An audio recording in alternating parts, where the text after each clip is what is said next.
Bom, hoje é dia 7/8/2017, estamos oficialmente fazendo, eu chamei de segunda reunião, porque teve uma primeira que não chamava conselho, mas fazendo a primeira reunião do conselho, do que eu estou chamando de Nepomuceno, empresa de consultoria estratégica, e aí resolvi montar o conselho, vou falar um pouco sobre essa ideia do conselho, e a gente vai começar o nosso primeiro papo aqui. Estamos aqui a pedido do Eugênio. Aí agora vai começar um cai-cai danado, porque as pessoas têm...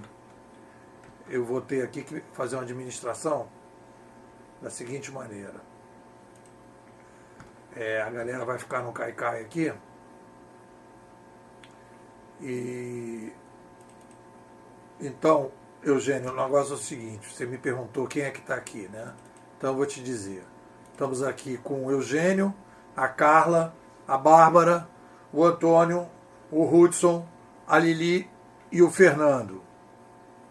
Né? Essas pessoas. Mas está chegando o Paulo, que ficou de chegar. Está chegando... Carla, não precisa ligar a câmera não, senão vai ficar muito pesado a ligação. Ainda temos aqui a Andréia, que estava aqui colocada, já está convidada, que ainda vai aparecer, e tem o Paulo, que falou que ia chegar 15 minutos atrasado, e a Dora também, que eu já chamei. Quando ela aparecer, ela vai entrar aqui. Então é mais ou menos isso.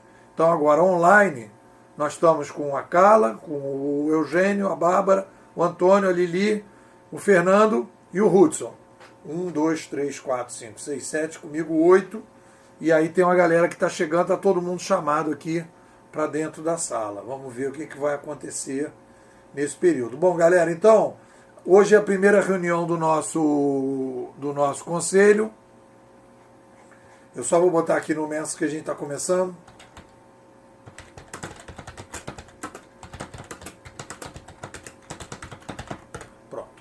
Então, olha só, hoje é a primeira reunião do nosso conselho. A ideia do conselho é o quê? É ter uma galera em torno da empresa, de mim, acompanhando as coisas. São pessoas que já têm aí bastante... Eu fiz assim uma seleção assim, de pessoas que já estão me acompanhando há bastante tempo, que já fizeram curso comigo, que já assistiram várias palestras, né, vindo de várias frentes e tal, que é para manter um nível, porque na verdade, eu estava conversando até com o Antônio antes do nosso papo, o que acontece é o seguinte, existe um nível de debate hoje na sociedade, um nível de discussão sobre a atual situação do Brasil e do mundo, um determinado diagnóstico, que tem raríssimas pessoas estão conseguindo chegar nesse diagnóstico. Isso não significa que esse é o diagnóstico, o melhor diagnóstico, é o diagnóstico certo, é o grande diagnóstico. Mas ele procura trazer um diagnóstico com um certo embasamento, com uma certa lógica, com uma certa coerência. Então o meu esforço todo é desenvolver uma teoria consistente para depois, então, ter uma metodologia consistente. Então, eu acho que a gente tem um diagnóstico consistente e uma teoria consistente. Se você analisar aí o cenário Brasil e no mundo de maneira geral, as pessoas estão opinando sobre as coisas, estão dando impressões, tendo impressões sobre o que está acontecendo, mas elas não estão desenvolvendo teoria sobre o que está acontecendo, que é um negócio que dá trabalho, exige um tipo de perfil específico, né? Um tipo de cabeça específica para determinado tipo de debate, etc. Que não quer dizer que você é mais ou menos que ninguém. É simplesmente um tipo de perfil de pessoa, um tipo de inteligência, um tipo de expectativa, um tipo de prazer que a pessoa tem de querer descobrir as coisas, de botar a lógica, de querer construir um método, etc, etc. Então, eu me sinto muitas vezes necessitando E aí eu fiquei pensando durante um bom tempo de como eu ia viabilizar esse grupo, porque esse grupo já existe. Esse grupo aqui, na verdade, esse ano talvez a gente seja o 9º encontro de um determinado grupo de pessoas que vem se encontrando. Mas sempre era assim, uma galera que fez curso comigo que continua, umas pessoas que estão participando, etc. Tal. E eu acho que eu precisava criar essa estrutura. Aí me veio a ideia do conselho, que é um pessoal que pode ajudar a sugerir coisas, pode comentar coisas, pode abrir determinadas frentes, sei lá, está tudo em aberto.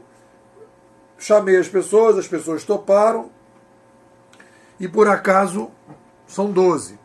Aí eu falei, são 12, assim, digamos, nesse processo, e essas 12 pessoas são pessoas que eu acho que 12 é um número simbólico, né, de você ter pessoas que estão, digamos assim, compartilhando ao longo de um tempo um tipo de abordagem, né?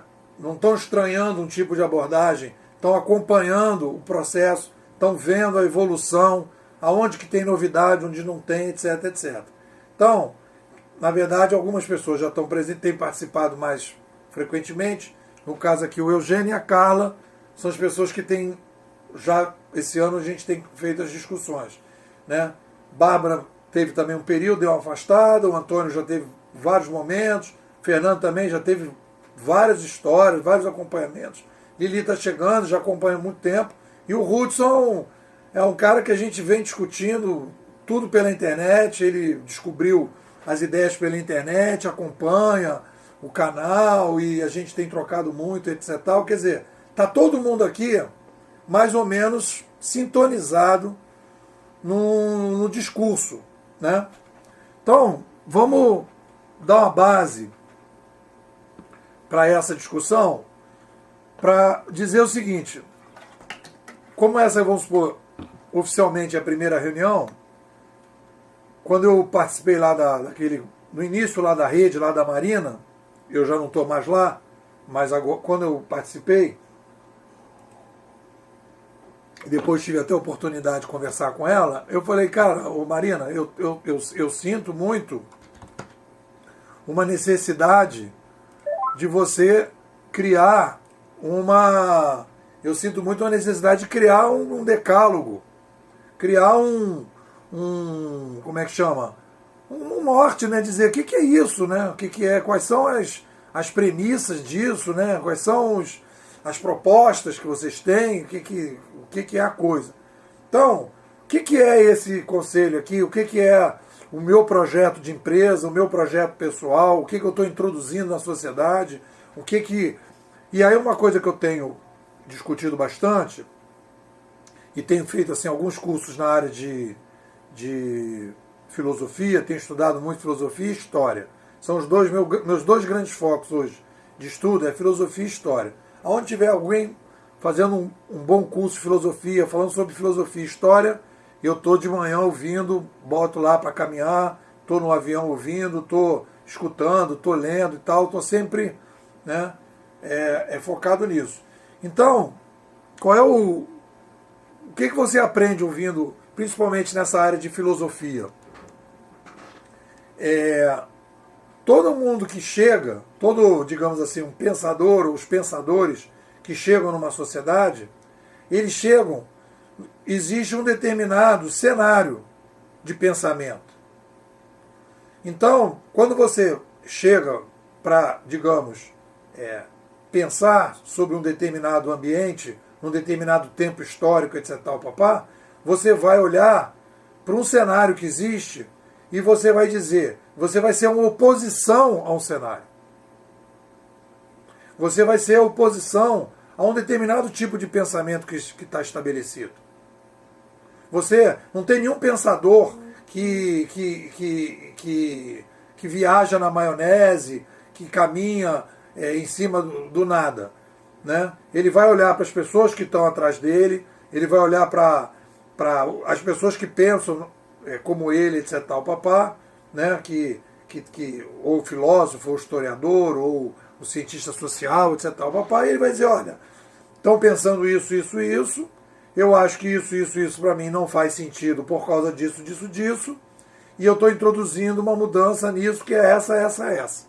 Então, o que é o projeto aqui da Nepomuceno Consultoria Digital, o meu e a minha proposta para o Conselho, né? O meu projeto, quando eu olho para esse processo, a primeira coisa que a gente percebe, e é uma coisa que os filósofos falam muito em alguns momentos, a gente está vivendo uma crise, e não é só nessa área, nós estamos vivendo uma crise que eu vou chamar aqui de uma crise é como se a gente estivesse vivendo uma baixa taxa de capacidade reflexiva sobre os fenômenos, os fatos que estão acontecendo. Estou chamando assim, baixa taxa de reflexão sobre os fatos e os fenômenos. Essa baixa taxa de reflexão significa que as pessoas estão no emocional, elas estão no piloto automático, elas estão no curto prazo, elas estão no imediatismo, né? Ela vai todo mundo numa baixa intuição, vai tudo naquela coisa do fígado, do estômago, né? E não há uma reflexão. E aí o que acontece? A gente começa a ter uma série de conceitos, ideias, opiniões e tudo sobre a sociedade de maneira geral. Aí você vê isso na política, você vê isso na economia, você vê isso na educação, você vê isso em todas as áreas, você vê um problema de reflexão. As pessoas não conseguem refletir sobre determinadas coisas. Então a primeira coisa que se caracteriza, e aí eu vou analisar isso também no passado, quando você chega a uma nova mídia, é que a mídia anterior concentrou as ideias e as pessoas perderam a capacidade de refletir sobre ideias. Elas estão hipnotizadas, elas estão intoxicadas por um determinado centro que tirou delas a capacidade de refletir com mais consistência. Então você vê uma série de coisas. Vou dar um exemplo simples. Quando eu fiz a minha tese de doutorado e a de mestrado, todo mundo da Escola de Ciência da Informação falava em sociedade da informação. A gente está na sociedade da informação, a gente está na sociedade da informação, mas você chega assim, tá, quem definiu esse conceito de sociedade de informação? Aí você vai pegar o cara que vai definir o conceito de sociedade de informação, o cara definiu o conceito, aí você fala, mas por que é a sociedade de informação? Baseado em que parâmetros históricos você vai definir sociedade de informação? Né? E aí todo mundo começa a repetir aquilo porque alguém disse aquilo, ninguém sabe exatamente porquê, e aí pronto, aí todo mundo já está trabalhando na sociedade da informação, aí começa as metodologias para lidar com a sociedade da informação, e aí a coisa parecida com o negócio da sociedade do conhecimento, a sociedade do conhecimento, e aí todo mundo começa a repetir aquilo, e aí você vai chegar lá a hora e você fala, por que a sociedade do conhecimento? Por que os gregos não foram sociedade do conhecimento? Por que determinados períodos da Idade Média que você teve determinados micro-renascimentos, não foi ali a sociedade do conhecimento? Né? Por que é a sociedade do conhecimento? Aí ninguém consegue responder essa pergunta. Aí já se faz uma metodologia chamada gestão de conhecimento, se implanta isso nas empresas, resultados pífios, porque as pessoas fazem um diagnóstico, você tem câncer no pulmão, mas tem que tomar aspirina. Aí o cara diz, não, isso aí não é um câncer, isso aí é uma outra coisa, uma pneumonia e tal. O cara vai tomando aspirina e o cara vai piorando, todo dia ele vai piorando. Então, existe aqui um esforço de fazer um processo de análise do que está acontecendo na sociedade hoje, baseado, na minha opinião, na principal força de mudança, que é a chegada de novas mídias, e o que significa isso e o que vai mudar a sociedade a partir daí. Então, a primeira coisa que caracteriza, eu poderia dizer, é isso. É um esforço de reflexão com método, com estudo histórico, com estudo filosófico, com estudo, né, embasado, com coisas, etc., para fugindo da regra geral, não pegando aqueles autores mais superficiais, aqueles autores que respondem coisas rápidas e tal, papá. Tem uma coisa bacana, um diagnóstico que eu fiz, esse livro chamado Organizações Exponenciais, que os caras lançaram, que está aqui do meu lado aqui, o cara faz uma análise e diz assim, não, a gente está vivendo as organizações exponenciais porque a gente fez aqui um estudo, uma pesquisa. Aí você vai ver a pesquisa que ele fez, a pesquisa dele é toda pesquisa baseada em campo. Ele fala com todos os CEOs, ele fala com todos os dirigentes, ele fala com todo mundo, ele faz o levantamento, ele vai nas universidades, ele faz esse levantamento todo, e aí ele chega, então faz a conclusão dele a partir dessa pesquisa. Né? Não tem nada de debate filosófico, não tem nada de debate histórico, porque ele pega o mesmo paradigma, e aí está a história.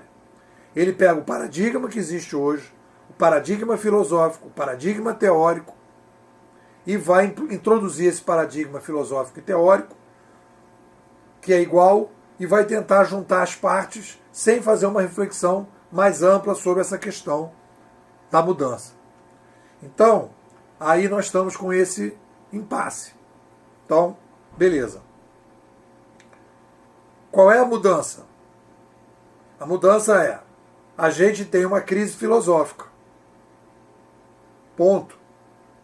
O que é uma crise filosófica? Uma crise filosófica é a maneira que nós, algumas estruturas de pensamento muito estruturantes, não correspondem aos fatos. Aí que está o problema, o grande problema que a gente tem hoje nesse novo milênio. A estrutura filosófica, maneiras da gente pensar sobre o mundo, sobre o ser humano, estão equivocadas. Não adianta conversar com pessoas no mercado, não adianta você fazer levantamento de pesquisa, porque a maneira que você olha para o ser humano, a maneira que você olha para a sociedade, está intoxicada por maneiras de pensar que precisam ser revistas. Aí começa a nossa brincadeira aqui do nosso papo, que é o que o Fernando perguntou mais cedo, qual era o assunto de hoje. Aí eu falei, Fernando, eu vou fazer uma discussão sobre essência e substância, que é uma discussão filosófica super legal, que é um conceito, que é o seguinte, a essência do ser humano, o ser humano, ele eu gostei desse conceito que eu vi de um filósofo na internet, fazendo críticas à história e tudo. Então ele vai falar sobre essência e substância. O que é a essência? Toda filosofia trabalha com isso. Né? É uma relação entre o que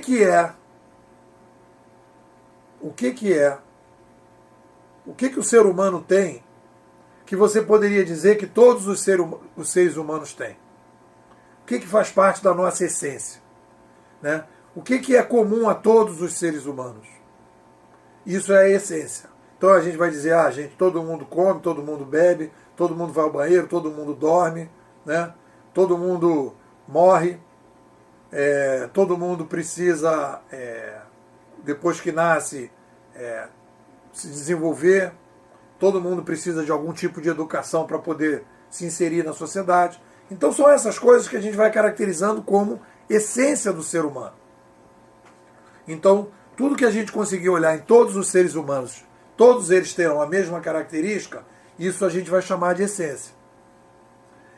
E substância é aquilo particular de um determinado ser humano.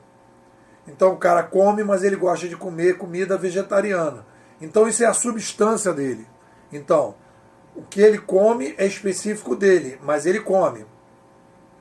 Então, esse trabalho do que é essência, o que é substância, é um negócio fundamental para a gente poder começar a trabalhar com essas crises. Então, uma coisa que eu percebi, que é o seguinte, nós temos um problema que nós definimos que o ser humano, em termos de essência, nós consideramos o ser humano a essência humana é uma essência cultural. E essa essência cultural, Oi, Andréia. Oi, oi. Vou te pedir para desligar o microfone aí, nós já estamos aqui no meio do caminho. Combinado. Valeu, um beijo. Então, Beijo. o que acontece? A essência do ser humano tem um equívoco na maneira que a gente pensa a essência do ser humano. Isso aí é a base do pensamento do McLuhan.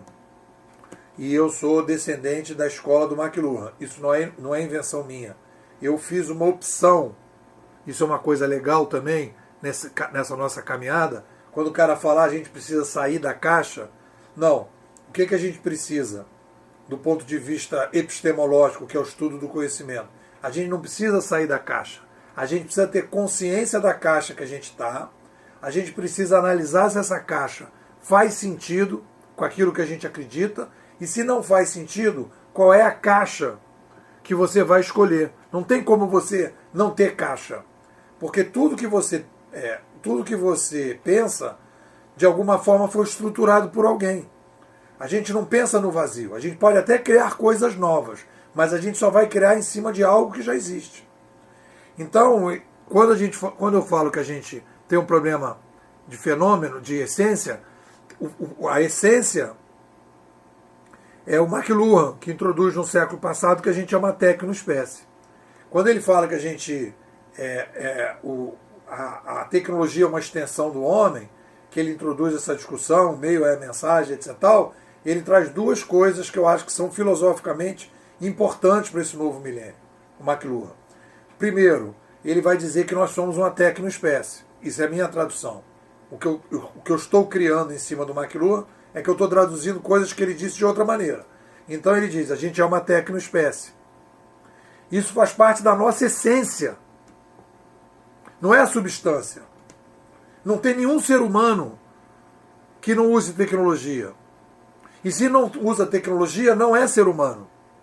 Não existe a possibilidade de uma pessoa passar a vida sem tecnologia. É impossível. Né? Um leão, por exemplo, ele não usa nenhuma tecnologia. Uma zebra não usa nenhuma tecnologia. Vai passar a vida inteira dela sem tecnologia. E nós vamos no momento que a gente nasce, né, no momento que já está na barriga, ainda mais agora, a gente já está trabalhando com tecnologia. São os exames que você faz na barriga, são a ultrassonografia que você faz na barriga, é a hora que você sai da barriga, você tem uma tecnologia para te tirar lá de dentro, abrir a barriga para te tirar lá de dentro. Quer dizer, então nós somos uma tecnoespécie. Então isso é uma coisa que muda muito a maneira da gente pensar o ser humano. Porque a gente vive num tecnoplaneta. E isso vai fazer com que a gente tenha algumas percepções sobre o mundo, dizer o seguinte, o cara, as substâncias que eram possíveis antes da chegada de determinadas tecnologias, não é mais a mesma substância agora.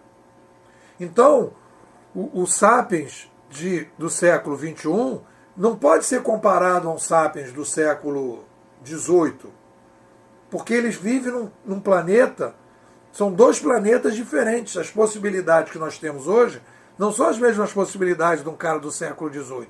Eu não posso dizer que eles trabalham. As possibilidades de substâncias são diferentes. E as pessoas normalmente começam a falar do ser humano como um ser humano igual, digamos, ou parecido, ou com as mesmas coisas. Então existe alguma coisa aí de mudança de substância. Então isso é uma coisa. E a outra coisa, e aí tem duas coisas que são fundamentais nessa nossa, digamos assim, na maneira que a gente está pensando o mundo aqui dentro desse nosso ambiente aqui. São duas coisas que são fundamentais que tem a ver com essa discussão filosófica sobre essência, que é a discussão sobre mídia.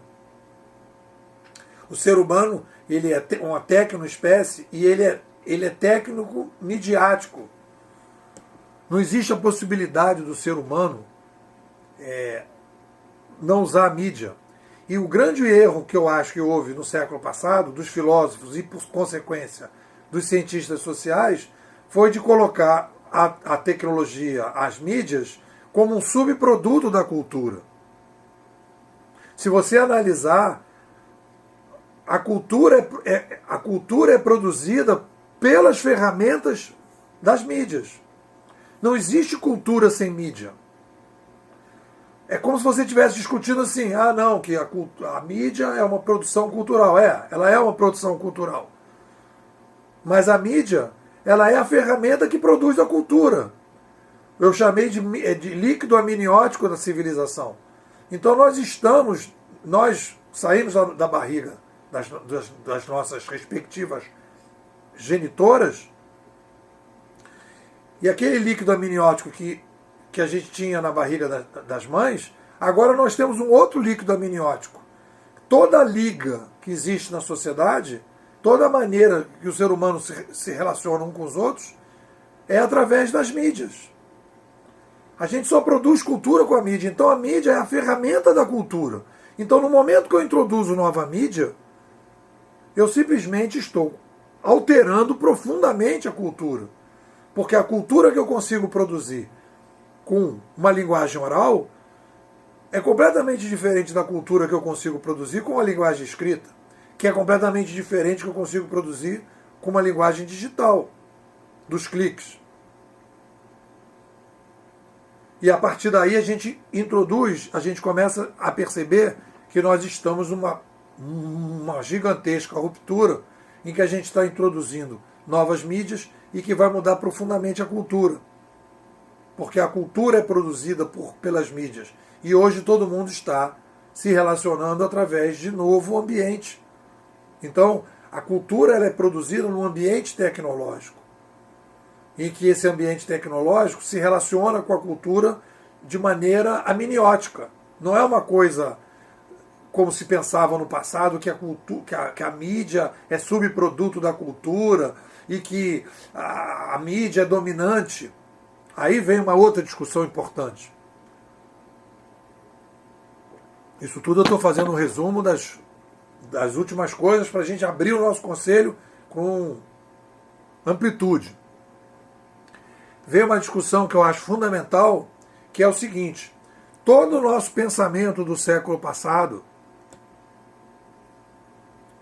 foi um pensamento que levava a gente para considerar uma coisa que é a seguinte: todas as mudanças culturais e sociais são intencionais.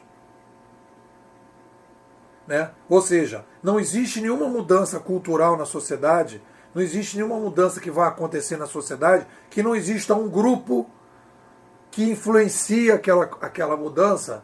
Então existem controles, existem interesses, existem coisas que estão por trás das grandes mudanças da sociedade. Então, quando a gente vai analisar macro mudanças como essa, existem duas forças que são forças que elas estão acima do que eu chamei de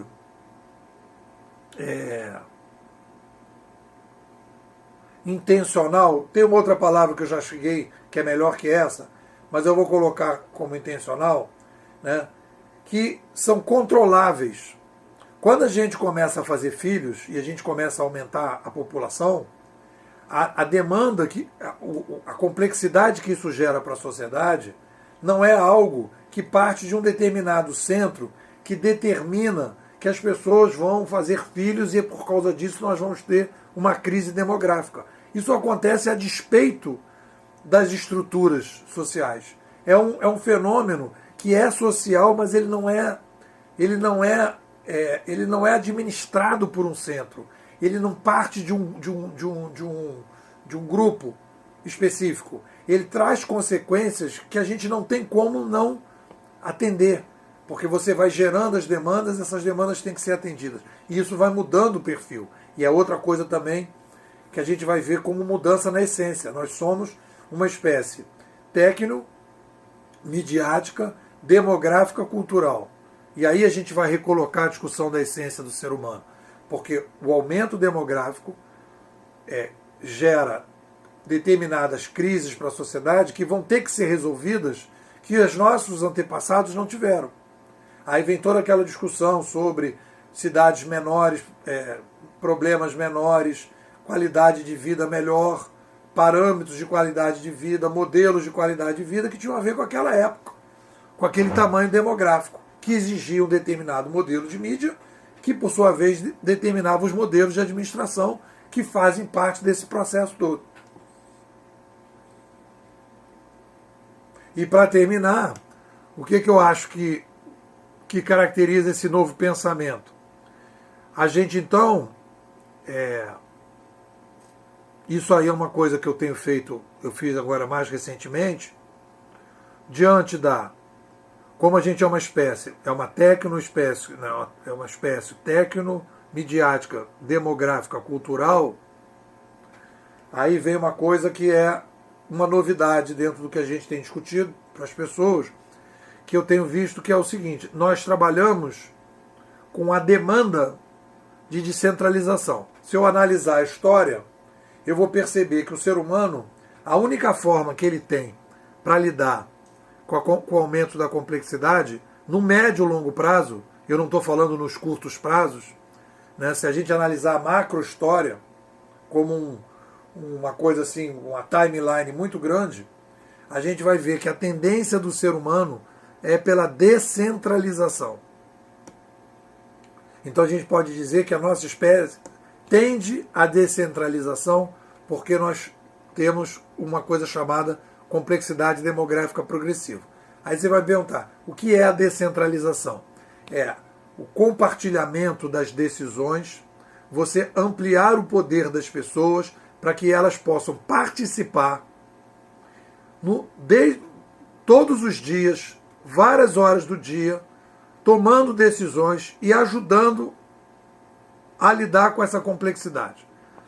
Exemplo, eu passo a ser o caixa do banco, eu passo a ser o bilheteiro, eu passo a ser o trocador de ônibus, eu passo a pegar a minha comida, aquilo, eu passo a produzir o conteúdo, eu passo a aprender sozinho. Quer dizer, eu vou ganhando empoderamento, eu vou ganhando possibilidade de melhorar a capacidade de tomada de decisões e ajudar na complexidade, dividindo o problema.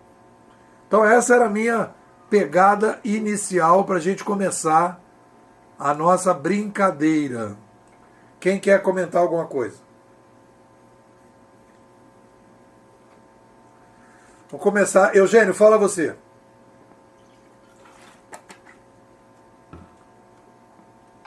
Eugênio. Ligar o microfone e falar. Eugênio. Calma que o sistema aqui é lento. Mudança é gradual. Tá me ouvindo? Estou te ouvindo. Tá bom. Então quem está falando aqui é Eugênio, para quem não me conhece. Sou da área da comunicação, de publicidade, mas atualmente da gestão da comunicação. Achei muito interessante essa sua colocação, assim, para começar a ajeitar as abóboras na carroceria sobre essência e substância. Nós temos algumas perguntas a partir dessa ideia do sapiens tecnomidiático, em que você, quando diz que a mídia é a ferramenta que possibilita a cultura, eu gostaria que você falasse um pouco de a que mídias você se refere. São as mídias históricas todas, só as novas, e de que suporte falamos, porque nos últimos 20 anos nós tivemos uma abertura de leques, de ferramentas de comunicação tão grande e com tantas, como é que eu vou dizer, com tantas especificidades e nichos, quer dizer, a própria mídia entrou na brincadeira da cauda longa, descobrindo não só públicos pequenos com quem falar, mas também ferramentas pequenas para falar com públicos pequenos. Isso é uma coisa. A outra questão é sobre essas mudanças geradas pelo aumento demográfico. Eu acabei de apresentar, não fui eu que apresentei, foi minha parceira, um artigo num congresso de mídia em Cartagena, na Colômbia, e agora, no mês passado. E esse artigo falava sobre o Gangnam Style e o Psy, que é um cantor, que conseguiu, ele quebrou o paradigma de ter sido a primeira pessoa do planeta que teve 1 bilhão de vistas à sua música. E daí ele seguiu para 2 bilhões, 2 bilhões e 800, e aí, em 6 meses, uma tal de Despacito passou de 4 bilhões. Então, os números que a gente está falando, que por um lado tem esses nichos muito pequenos e especializados, como pessoas que gostam de comer folha de alface roxa plantada na sombra. Estou inventando. E aí você tem 200 pessoas que gostam, isso justifica um cara plantar, colher, entregar e viver disso. E por outro lado, a gente tem essa possibilidade absolutamente massacrante de ter um sujeito que faz uma música sem levar em consideração nenhum juízo de valor sobre a própria música, a letra, nada, mas sim sobre o número. 4 bilhões é quase 2 vezes e sei lá quanto a população da China em 6 meses. Então, são números demograficamente monstruosos, enormes. E quando você começou a falar, eu me dei conta de uma coisa que o que está acontecendo aqui conosco, eu acho que é o início de uma coisa.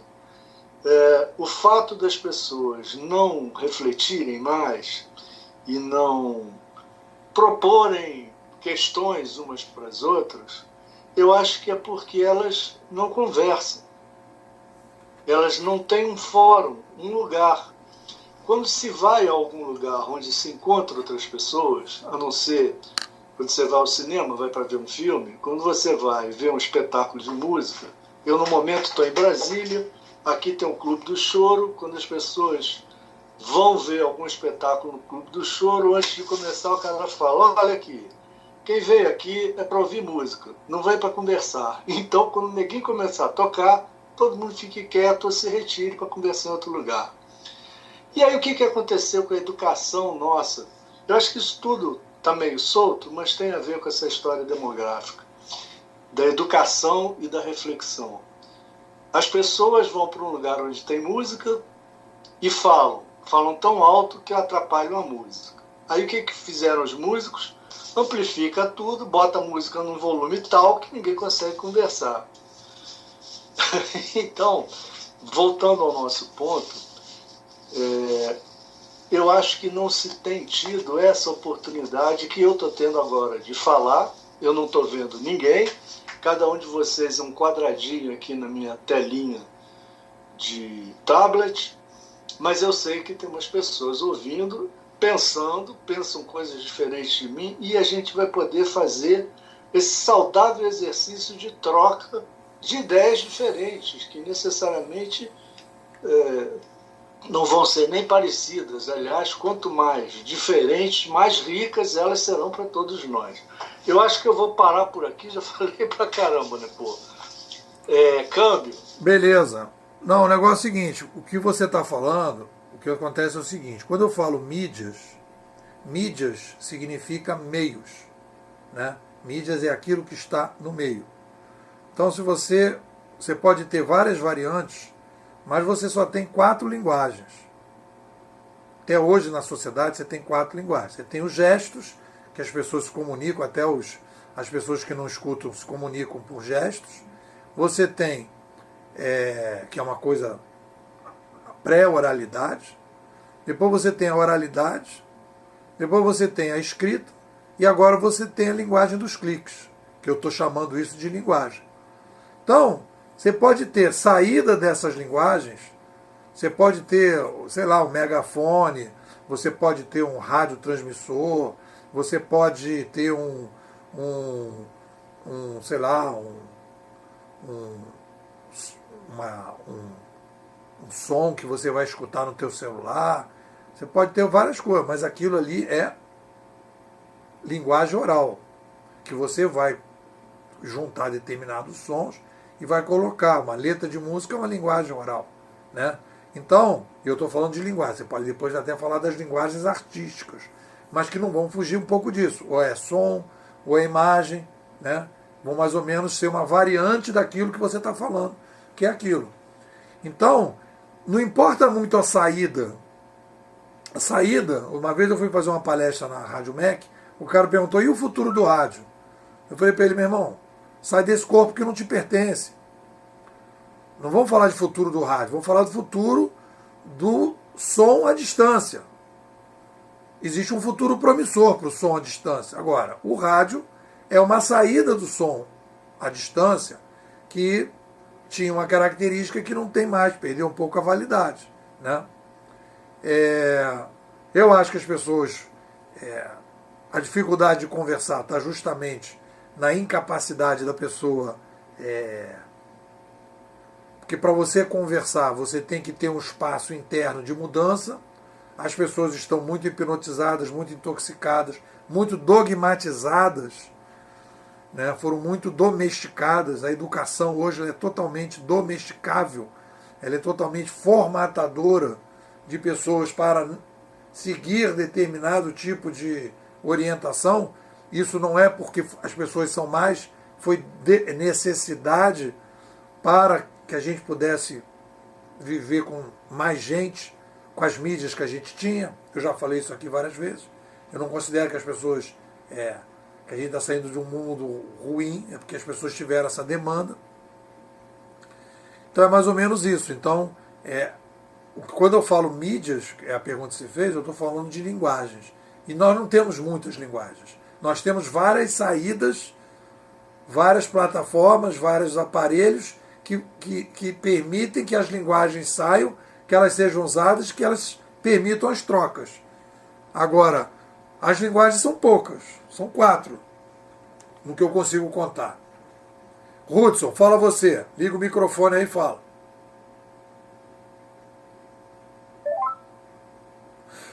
Hudson.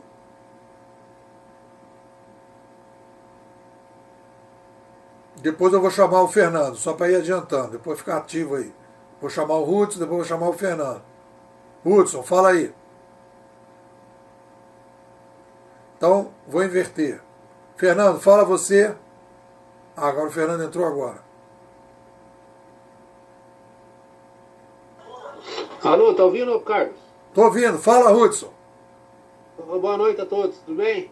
Tudo bem? Estou aqui em Sorocaba, aqui, na cozinha de casa, fazendo janta para a criançada e compartilhando com vocês aí. Realmente estou mais aprendendo do que palpitando, mas eu achei interessante a discussão. Uma coisa que eu estou refletindo muito é muito o que está acontecendo, por exemplo, assim, estou chamando uma triade: medo, incerteza e dúvida das pessoas versus endosso e reputação. Ou seja, que eu gosto muito de acompanhar essa discussão, que as pessoas estão falando muito pouco sobre filosofia, sobre o porquê de uma tecnologia ou não, mas o que você perceber é que, por mais que pareça alguém falar, traz isso ainda um medo, uma incerteza e uma dúvida. E tentando arrumar um jeito de transpor essa ponte. E o que eu estou percebendo muito, uma das poucas maneiras é quando você dá um endosso, uma reputação do que você está falando muito. Então eu queria ouvir mais pouco sobre vocês, o que vocês acham disso, não. Mas no mais tarde sobre isso. Gostei muito da conversa. Beleza, então vamos lá, Fernando, fala aí. Fernando, acho que ele caiu e voltou. Fernando.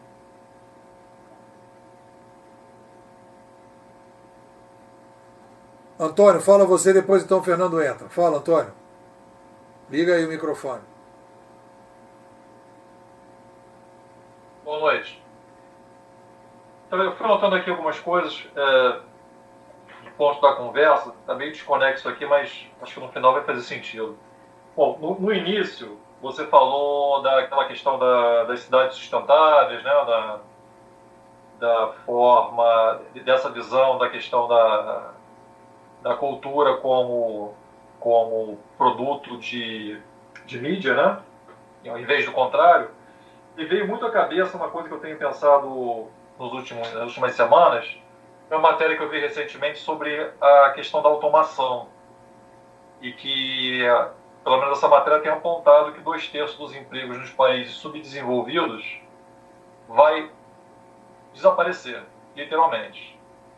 E aí eles estão abordando a questão da renda mínima lá nos países desenvolvidos, inclusive sendo puxado pelo Vale do Silício, entre outros polos de tecnologia, porque lá eles já identificaram que vai haver também uma redução dos empregos nessa automação e que a renda mínima vai ajudar a girar, né, de certa forma, a roda, porque senão não vai ter para quem vender. Me veio muito à cabeça essa questão da automação dos carros, né, da Tesla, né, e até um amigo meu me falou disso ontem, enquanto aqui a gente está no modelo mental contra o Uber. Então, se a gente pensa no Uber, o Uber já é passado, né? Porque a Tesla já está fazendo um carro que vai ser sustentável no sentido de se gerar sua própria energia e andar sozinho. E aí você vai ter cidades totalmente sustentáveis em que os carros não precisam estar parando, vão estar o tempo todo rodando, meio desenho animado. A dificuldade de olhar e entender essa mudança desse desenho de modelo, de coisas, né, que já está em curso, né? E aí eu me lembrei também de uma coisa que eu vi agora recentemente, vai na questão da linguagem, que eu acho que foi o que o Eugênio acabou de falar. Eu não sei se o problema é a questão de não ter espaços para fala, ou se esses espaços para fala mudaram. Porque outro dia eu estou acessando o YouTube, né, que eu estou com um canal, eu estou prospectando muito e tal, e aí o YouTube me indicou um vídeo do Cauê. Eu vi os vídeos mais acessados, e me apareceu um tal de Cauê Moura. Cauê Moura, depois vocês podem investigar lá no YouTube, só tem 5 milhões de assinantes no canal dele. Eu fui ver o que era. E eu percebi que a linguagem dele é uma conversa. A linguagem dele para o público que não é, talvez, que eu já não faça parte dessa faixa etária, na faixa de 47, né? Ele esteja falando com uma faixa etária de 20 e poucos. Mas é uma conversa. É interessantíssimo observar por esse ponto de vista. Uma conversa à distância, né? Não presencial. E aí eu fecho com... Bom, tem também o Nerdologia, que na verdade é um outro espaço com 2 milhões de assinantes, que fala sobre assuntos mais de física, de química, de ciência, de dados, enfim, e que consegue também atingir esse público. E eu fecho com uma outra questão que era de um autor aí, mas eu acho que ele é daquela escola crítica, né, não sei, francesa, é Lucien Fez, que fala do tautismo, que é a comunicação fechada nela própria. Hoje realmente eu tenho dúvida em relação a isso. Eu não sei se a tendência deu com 47, né? A minha geração é olhar essa comunicação, essa forma da linguagem, que o Nepomuceno fala que está mudando pelos rastros, né, e pela outras formas de interação. Se essa comunicação ela está tão realmente fechada nela, ou se a minha geração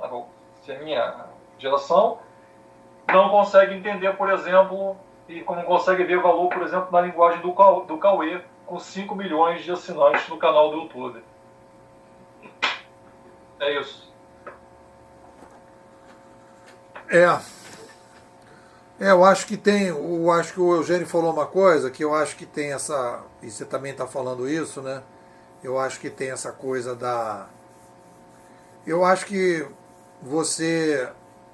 isso aconteceu de certa forma também quando chegou a escrita impressa, que você tirou a escrita daquela primeira fase dela, da escrita 1.0, e ela veio para a escrita 2.0.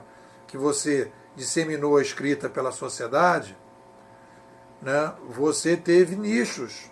Você teve livros que vendeu 500, teve livro que vendeu 5 milhões, teve livro que vendeu 100 milhões, quer dizer, vai atendendo uma série de nichos e tal. Então, tem pessoas que vão ser mais de massa, que vão conseguir vender livros, muito livro, e tem gente que não vai vender tanto livro assim, que vai ficar mais no nicho, ou vai ter pessoas que num determinado momento, como é o caso do Van Gogh, que pintou lá, ninguém dava bola pro cara, aquele maluco pintando, e hoje você vende um quadro dele, né? Você praticamente compra um estádio de futebol com um quadro dele. Então, eu acho que são coisas assim, o que eu acho que está por trás desse processo todo, que é o mais importante, existe uma demanda da sociedade por liberdade, tanto da produção quanto do consumo da informação. E a gente está saindo das amarras de um século que nos obrigou a consumir uma coisa padronizada. A gente não tinha alternativa.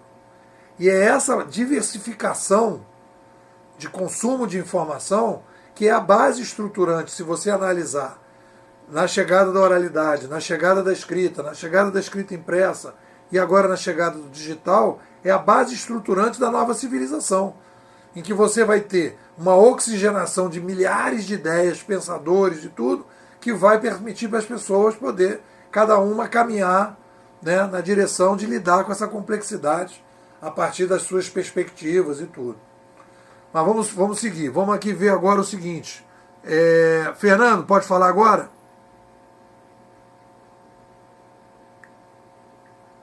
Não sei se o Fernando caiu. Bárbara, fala você. Oi, tudo bem? Tá me ouvindo? Tudo bem, estou te ouvindo. Olha só, eu achei interessante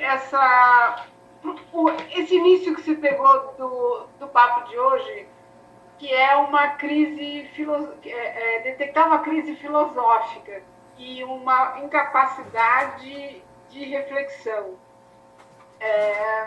Isso é uma coisa que eu tento entender e não consigo pegar a abrangência disso ainda. Por exemplo, antes disso, eu queria dizer que eu concordo plenamente que as pessoas estão realmente no emocional, no piloto automático, no curto prazo, na incapacidade de usar a sua intuição para ir adiante, talvez é isso que eu tento entender. E aí, esses dias, eu fiquei muito chocada e muito impactada com as cenas da Venezuela e do que está acontecendo na Venezuela com a tortura os assassinatos, assim, a sangue frio no meio da rua, sem nem sequer o cara se disfarçar ou coisa parecida, coisa que não aconteceu na ditadura brasileira, que, enfim, as forças repressivas esperavam pelo menos o cara dobrar uma esquina, chegar num canto para elas não serem identificadas como assassinas. Lá não, está sendo explícito. E fora outros fenômenos que estão acontecendo também na Turquia, a ditadura na Turquia, a Coreia do Norte é um pouco mais distante para a gente entender, por causa da cultura asiática, mas também é um fenômeno assim. Então, eu tenho bastante dificuldade de entender como essa diversidade de ferramentas que alguém falou aí, eu esqueci o nome, Hudson, né? Que vem sendo colocada à nossa disposição há bastante tempo, como essa diversidade não gera uma capacidade de reflexão sobre os fatos. Parece que ela ainda, talvez seja, porque eu acredito que a longo prazo ela vai proporcionar, não é possível que as pessoas tenham acesso à informação como elas nunca tiveram e tenham acesso a produzir, a produzir informação, né? Ou seja, a produzir informação pressupõe-se que a partir do que elas refletem, né? Como isso não causa uma indignação generalizada e instantânea nas pessoas, né? Como situações como essas não impactam as pessoas de uma maneira diferente do que impactavam antigamente com a cena na televisão, né? Mas eu acredito que talvez seja, inclusive, o fato de ter uma overdose de ferramentas à disposição para quem não foi criado para isso, para quem está condicionado, intoxicado com um tipo de mídia e um tipo de sociedade centralizada, onde tudo é centralizado, e a pessoa não tem a iniciativa para utilizar todas essas ferramentas, né, é que causa certa paralisia, assim, no sentido reflexivo, né? E a pessoa sinta esse bombardeio meio como uma forma de ir atrás dos outros, de tentar pegar todo esse universo que está em volta, porque esse processo aconteceu de forma muito rápida. Mas eu confesso que eu não compreendo assim a abrangência dessa situação nesse momento. Talvez não seja o momento de entender isso agora, talvez a gente vai entender isso só no futuro. Mas, de qualquer maneira, isso me causa bastante impacto. O que eu observaria aí é o seguinte: eu também não vou conseguir entender isso que vai acontecer, por isso que eu vou para a história. Então, o que eu acho que a gente, olhando para trás, na comparação possível que a gente possa fazer, primeiro, a gente está saindo de um século centralizador da mesma maneira que a gente saiu na Idade Média de um século centralizador em que a gente tinha forças totalitárias, porque a Igreja Católica era totalitária, ou você pensava daquele jeito ou ia para a fogueira, você estava cometendo uma heresia, né? Se você falasse alguma coisa que a igreja não concordasse, né? E existia toda a Inquisição. Então aquilo ali era um ambiente totalitário. Eu acho que ali você tem movimentos totalitários que, no momento que você começa um processo de nova mídia, você começa um processo de descentralização.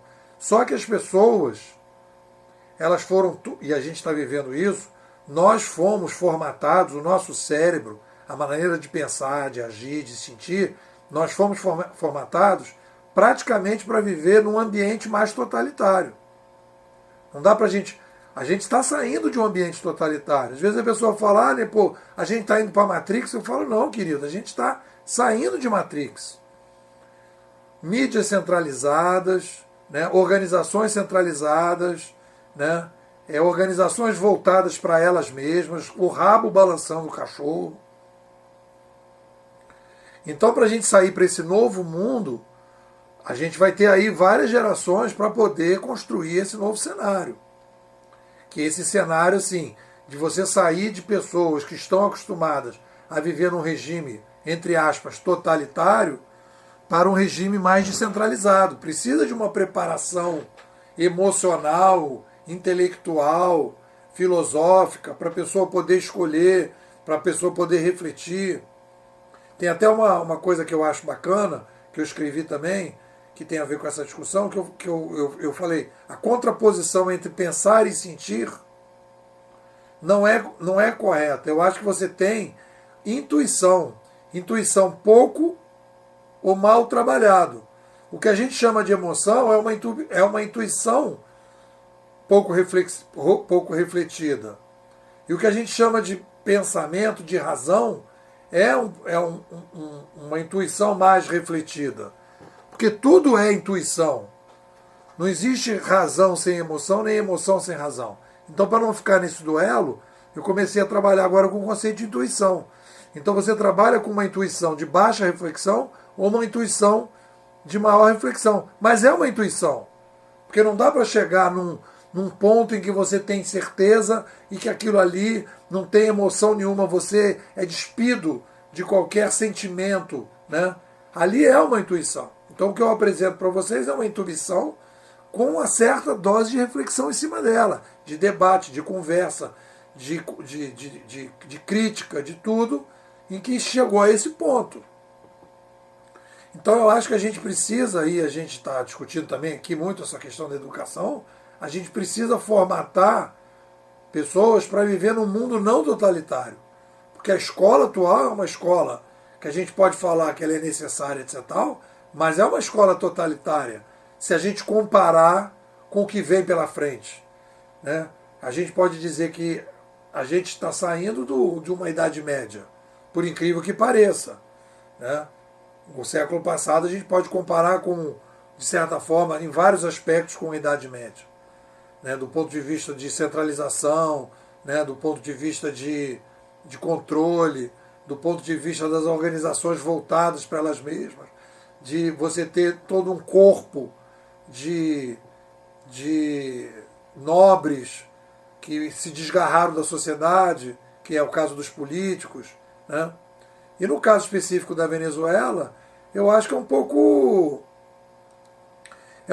esse lado de tentar alternativas ali de solucionar esse problema, mas usando as ferramentas do século passado, que até no século passado já se mostraram equivocadas. Né? Então, é um revival, como tem o revival do Estado Islâmico, que é mais ou menos a mesma coisa. Mas isso tudo é o bolsão de 7 bilhões de pessoas que cresce demograficamente. As pessoas não têm educação republicana, não têm capacidade de tomar decisões e tal. Então, quando a pessoa não tem essa capacidade, e você tem grandes nichos que não têm essa capacidade, você não constrói uma república. Uma república não vem por um golpe militar. Nenhuma república se constrói com golpe. A república, ela se constrói exatamente no momento que as pessoas conseguem tomar decisões melhores, que as pessoas conseguem compartilhar a complexidade, e aí sim elas conseguem ter uma pessoa que vai assumir provisoriamente um determinado ponto e ela vai ter que melhorar algumas coisas para caminhar. Então não existe a possibilidade de você implantar uma república no golpe. Você não vai conseguir nunca. Você pode passar um período curto, mas logo vem um ditador substituir aquele que caiu. Porque a república só se sustenta no momento que você descentraliza a tomada de decisão e cada pessoa consegue tomar decisões melhores. Mas vamos adiante. Agora vamos falar. Lili Mayon, por favor, comente alguma coisa, meu amor. Olá, querido. Olá, todo mundo. Eu estava aqui ouvindo, eu vou fazer um comentário aqui comportamental. Eu não sei se foi o Antônio que falou, foi um dos meninos, sobre os espaços da fala terem mudado. E eu estava pensando aqui, a gente tem um momento histórico influenciando o mundo digital da gente e, consequentemente, as relações entre as pessoas. Eu acho que, na verdade, o mundo digital está mudando muito as relações pessoais, influenciando os espaços da fala, mas mudando a própria fala também. E eu acho que o foco da empatia da gente, eu acho que mudou muito também. Tem uns exemplos, eu estava lendo um autor que o Nepô estava lendo um livro agora, que é o Arthur Bender, e ele estava falando sobre os paradoxos atuais nessa questão do comportamento com as mídias e tal, e é uma coisa muito interessante, que ele estava falando que hoje em dia a gente tem, e todos nós, né, como o Nepô falou no início, todo mundo, não existe mais um ser que não seja tecnológico hoje. Então, alguns paradoxos muito interessantes. Todos nós hoje em dia temos uma quantidade enorme de amigos virtuais e a gente sofre de solidão física. Eu acho que isso é uma coisa que todos nós vivemos, né? A gente tem muito interesse por quem está longe da gente, a gente tem interesse por coisas e pessoas que estão longe da gente, e ao mesmo tempo a gente não tem... Quer dizer, a gente tem interesse pelo distante e a gente não tem interesse por quem está próximo. Isso se aplica a mim mesma. Eu estava pensando que eu não conheço vários dos meus vizinhos e, para ser bem sincero, eu acho que eu também não tenho muito interesse em conhecer. E, ao mesmo tempo, eu me interesso realmente por uma pessoa que eu nunca vi, que é minha amiga no Facebook, mora em Mato Grosso e vive um momento difícil. E eu tenho uma grande empatia por ela e não me interesso nem um pouco pelo meu vizinho. Uma outra coisa interessante, um paradoxo interessante, né? É o futurismo e o resgate do passado. A gente é altamente tecnológico e pensa muito no futuro. Ao mesmo tempo, a gente cada vez mais sente necessidade emocional de se apegar a referências importantes do nosso passado. Isso também é uma coisa muito interessante. Eu lembrei agora também... falou sobre, no início da reunião, sobre os pensamentos não correspondem aos fatos. Eu lembrei do Cazuza, né, falando que as ideias não correspondem aos fatos e que a gente vê o futuro repetir o passado. Isso é muito interessante também. E é isso. Outro paradoxo é a tecnologia, a alta tecnologia que a gente busca hoje. Ao mesmo tempo, a gente vai buscando o humano, né? Então, eu acho que a gente está vivendo esses paradoxos comportamentais.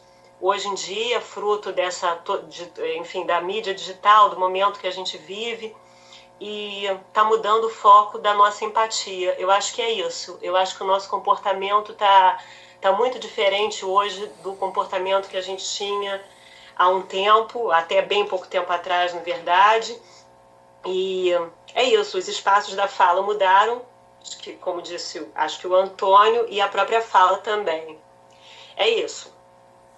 Legal. Tem um jogo aí, eu já até escrevi um artigo sobre isso, vou botar no grupo amanhã, que é uma discussão sobre os jogos que a mídia faz, né? Então, é mais ou menos parecido com o negócio do metrô.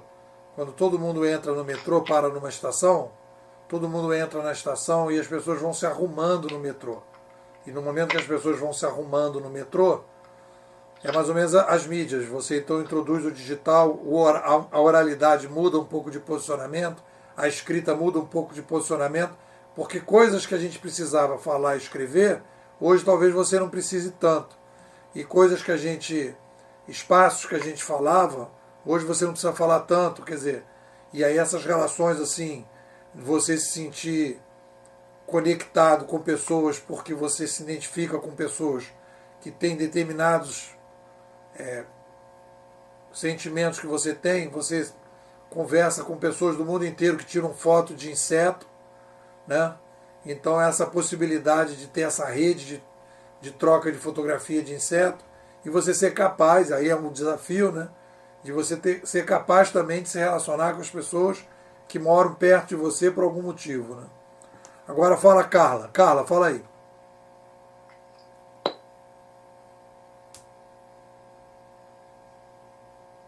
Carla. Oi. Ai. Desligou, ligou. Oi? Oi.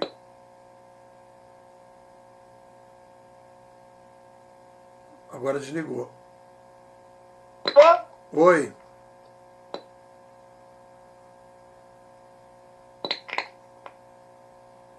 Oi? Oi. Depois tu fala então. Vou chamar aqui, depois você fala. Dora, fala você. Dora Lima. Oi, Nepô. E aí, meu amor? Tá me ouvindo? Tô te ouvindo. Tudo bem? Tudo bem. Bom,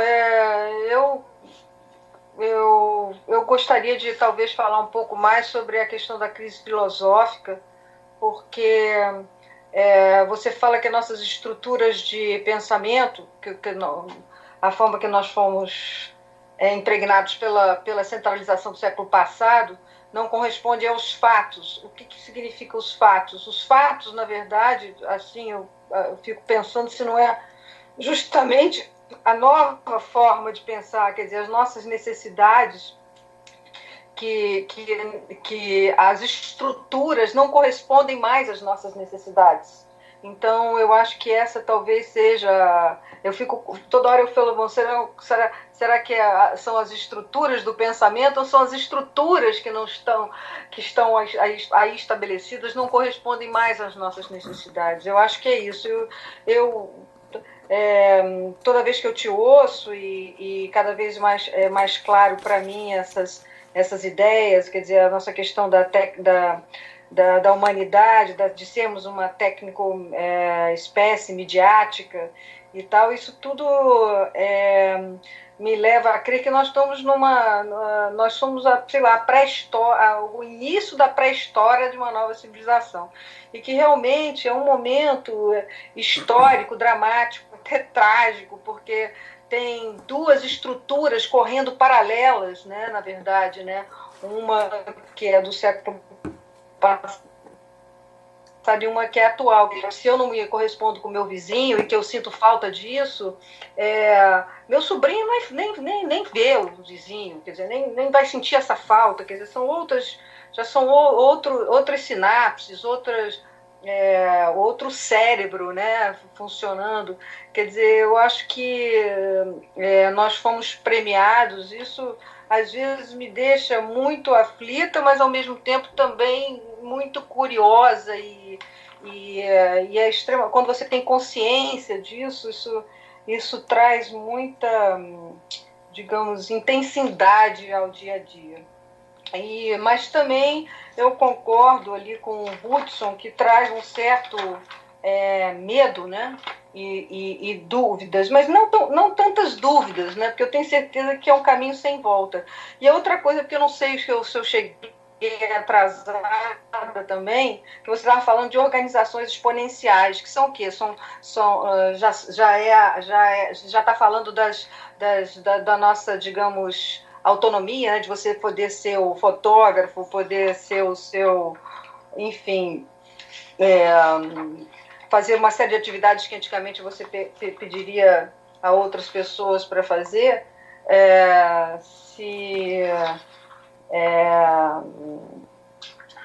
Enfim, agora eu me perdi. Eu estava procurando, né, uma anotação minha, acabei me perdendo no pensamento. Mas eu só queria entender o que significa essas organizações exponenciais. O que é isso? Somos nós fazendo tudo isso? Ou é uma organização que gera outra? Ou você está falando do indivíduo? Ou você está falando da sociedade? Eu não sei se eu quando entrei na conversa, estava falando justamente... Estava terminando esse assunto e eu gostaria de entender melhor. Então, a crise filosófica e as organizações exponenciais são que eu gostaria de ouvir um pouquinho mais você falar sobre isso. Beleza.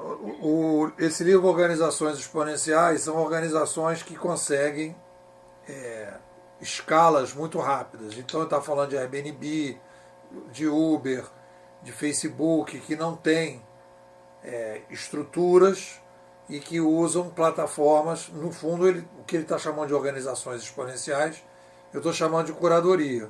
A crítica que eu faço ao livro é que ele fala de organizações exponenciais, mas ele não percebe que as organizações exponenciais elas só são possíveis a partir de determinadas mudanças, introduzindo a nova linguagem, introduzindo um novo modelo de administração, etc. E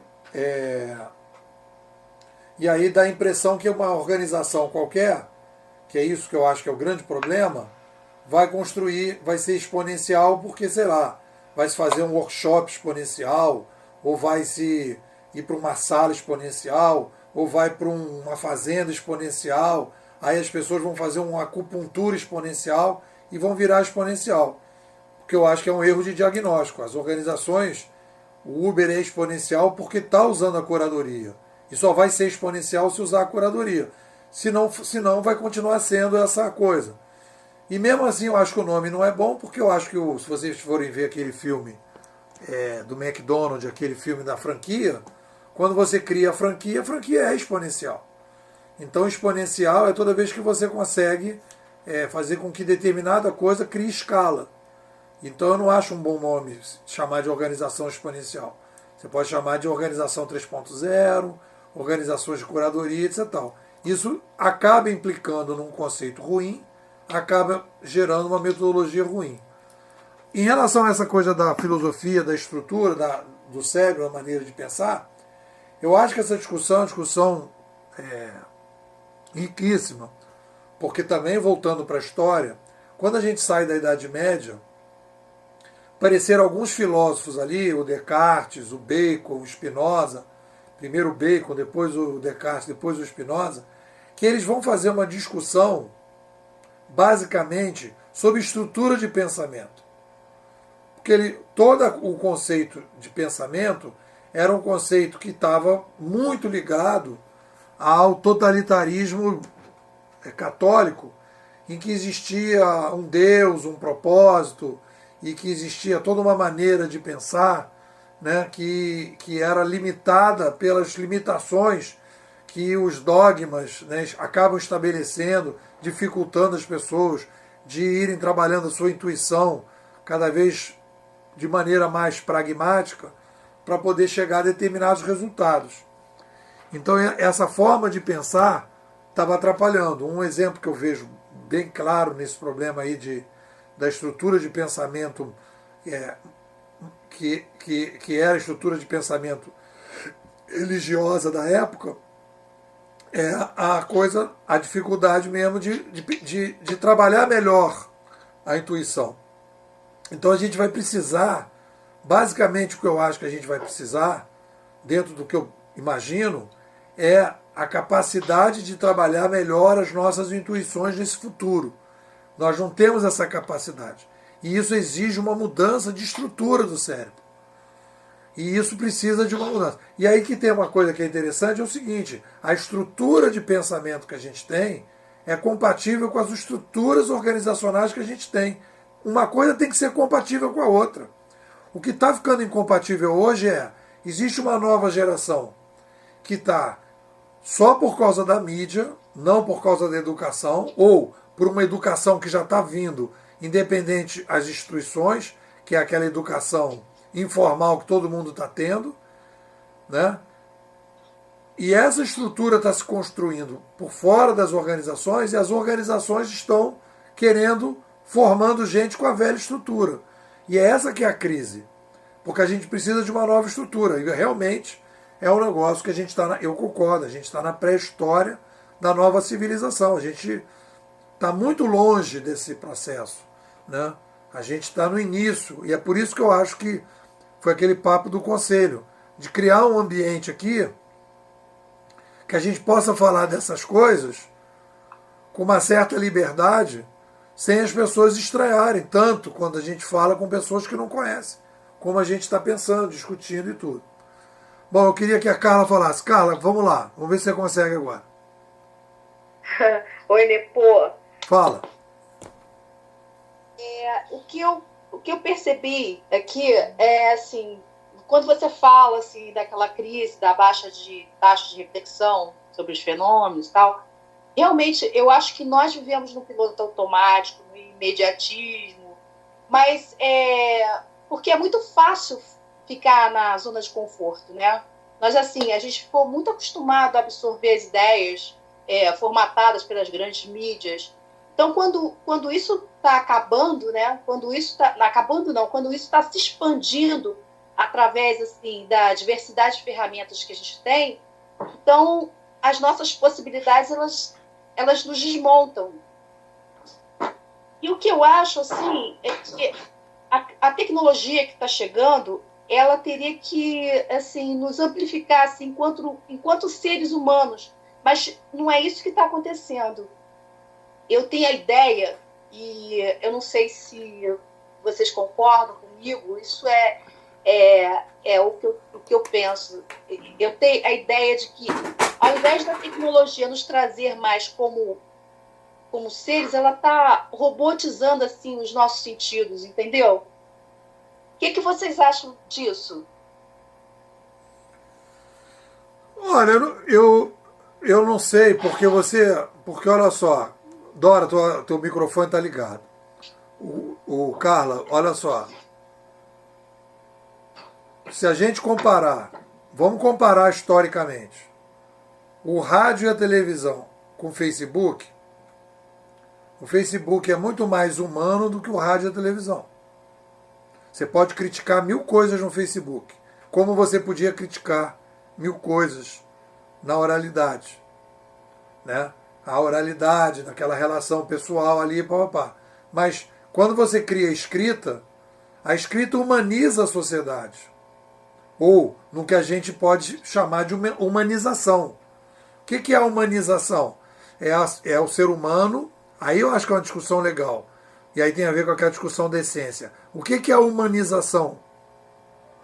Humanização é a gente conseguir ser humano. Só que a gente pensa, que o ser humano é aquilo que a gente pensa.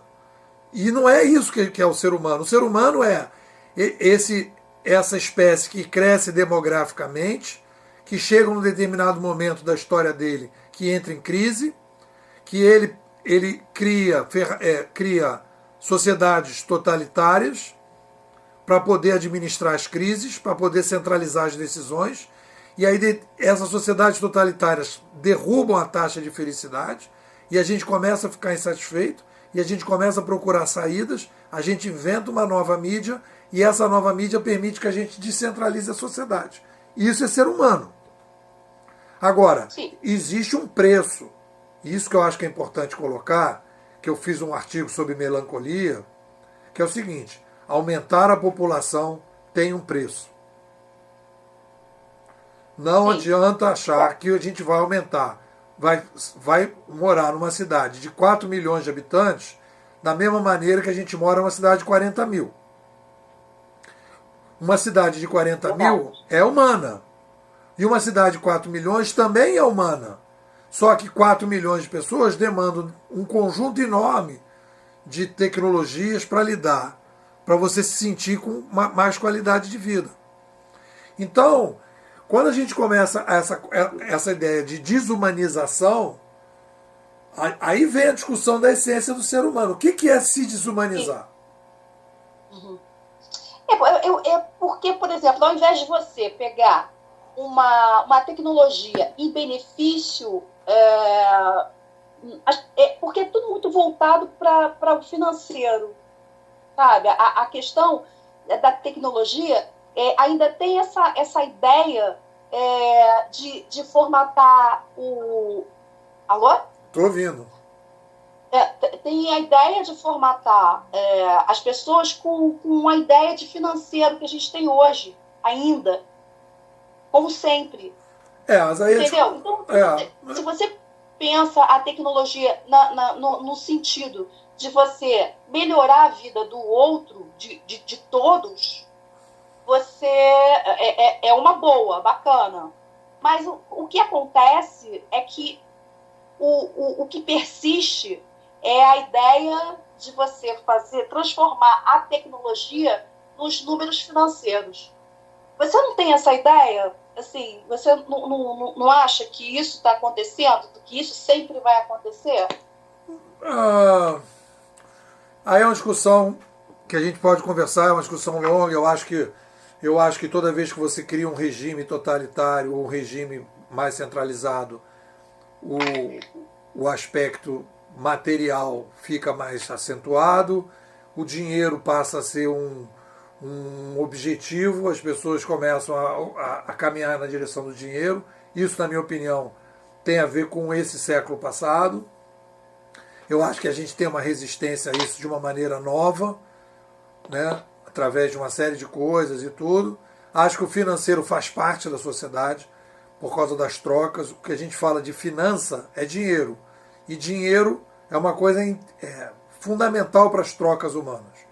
Então, Sim. na verdade, essa descentralização pode gerar uma redução dessa discussão do excesso da preocupação das coisas materiais do dinheiro. Mas isso é uma coisa que faz parte. Eu acho que é a intoxicação do excesso, não do financeiro como financeiro. Mas deixa quieto aqui. Deixa eu ouvir mais gente aqui para poder zerar. Andréia, fala você. Boa noite, pessoal. Eu estou aqui participando ativamente, escutando todo mundo, e hoje foi um dia interessante para essa discussão, porque eu participei daquele trabalho que faz a Jornal Globo, Extra, que é o Educação 360, que aconteceu aí no Rio, no Museu do Futuro, né? E as discussões são muito interessantes, porque o tema eram as novas tecnologias, a educação, as resistências, a infraestrutura, enfim.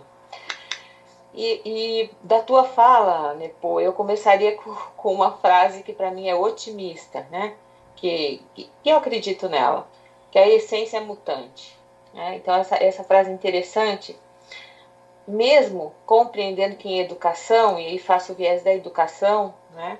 Ainda centraliza muito na figura do professor, ainda como detentor do saber, a questão das gerações, a dificuldade de adaptação ainda às novas tecnologias, e a minha preocupação maior é o tempo, né? Porque a gente tem um desejo que as coisas aconteçam de forma mais rápida, principalmente na educação, que é muito morosa, né?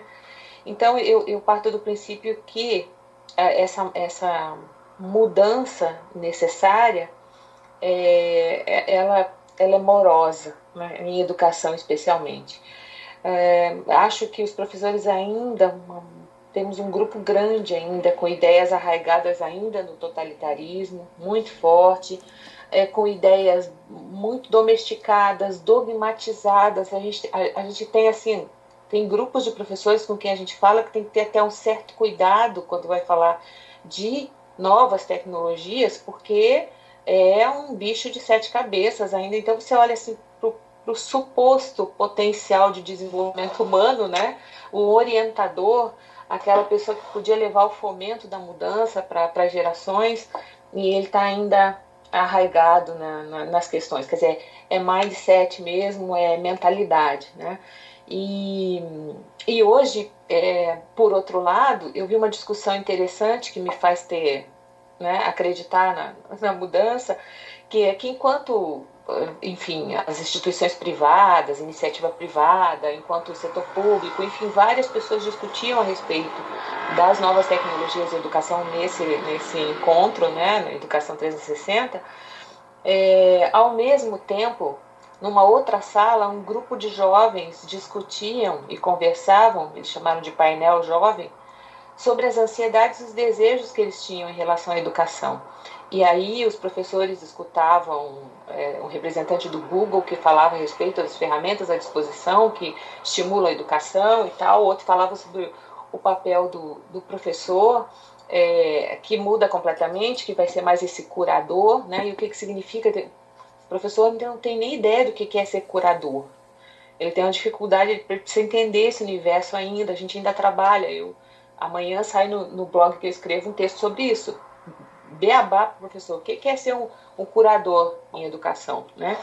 Então, eu fico olhando, e aí nesse movimento que teve dos jovens hoje, o painel jovem, os jovens depois vieram ao auditório e se colocaram para imensa maioria de professores presentes e coordenadores, enfim, que na verdade é gente da velha guarda, vamos dizer assim, e os jovens se colocaram dizendo, gente, isso aqui funciona com a gente, isso aqui não funciona mais, isso nos dá um tremendo desespero, e se colocaram, e foi bonito de ver porque sabiam se posicionar, conversaram a respeito das demandas e das necessidades, o que me fez ver claramente a demanda por liberdade, a preocupação em fazer, em realizar, em mudar e mudar para melhor, e ao mesmo tempo foram apresentadas experiências ali em que redes como Instituto Natura, Telefônica, que está muito envolvida com a educação, esse pessoal disse, olha, gente, nós chegamos à conclusão, o Porvir, que é um outro instituto que está bem ligado à educação também, nós chegamos à conclusão que em educação para o professor, aí eu lembrei de você, né, pô, é preciso fazer laboratório.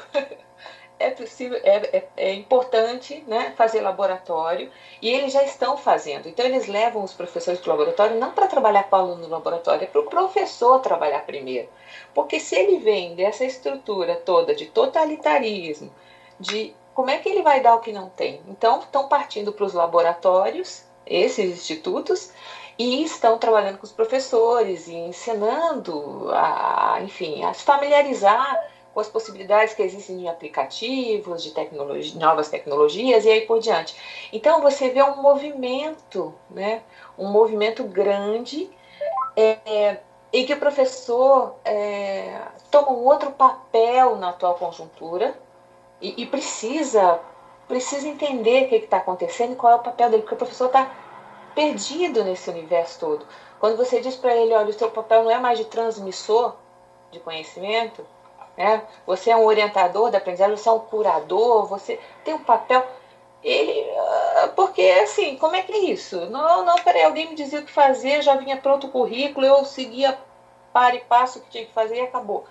Agora não, né? Quer dizer, é uma mudança de mentalidade. Então, para mim, ainda soa muito forte a questão da importância da mudança de mentalidade, né? A importância disso e naturalmente que passa pela questão de compartilhar a participação, a questão da descentralização, são temas fundamentais. Educação tem uma forte demanda, né? Ainda há todo um conceito arraigado e a minha grande esperança é essa mudança, né? Porque a gente vê que o anseio da juventude, por exemplo, dos jovens, querendo fazer, querendo mudar, querendo participar, e a gente vê de outro lado o quanto que essa estrutura mental está dogmatizada, está domesticada, de uma maneira tão forte, tão intrínseca, tão, né, profunda, que a gente vê uma verdadeira angústia nos próprios professores quando você fala a palavra nova tecnologia. Imagina você falar da tecnoespécie, da tecnocultura, da tecnoescola. Então, assim, né, é realmente uma mudança bastante grande e, principalmente na minha opinião, é a questão da mentalidade mesmo. Né? Essa discussão da mentalidade, eu acho, André, que é o ponto que eu cheguei, e acho, inclusive, assim, o comentário que eu ia fazer para o Antônio, quando ele falou lá atrás, que a grande dificuldade que eu vejo, toda a minha ilusão, toda a intuição que você tem, refletir sobre a intuição na verdade, refletir também sobre as ilusões que você tem sobre a sua reflexão que você projeta no mundo, que você gostaria. Então, dos meus grandes equívocos que eu já cometi vários, né, foi subestimar a força das mentalidades. Eu acho que todo esse pessoal que faz projeção sobre o futuro, etc., não percebe o quanto a mentalidade vai ser um freio numa série de projetos e propostas que as pessoas estão querendo implantar. E todo esse movimento, que um pouco até a Bárbara falou, todos esses movimentos que estão puxando hoje a modernidade para trás, esses movimentos reativos, né, o Estado Islâmico, o bolivarianismo, essas coisas todas, né, movimentos, próprio mercantilismo também, que é puxar tudo para trás. Então essa força reativa, ela é muito grande. Ela é muito grande.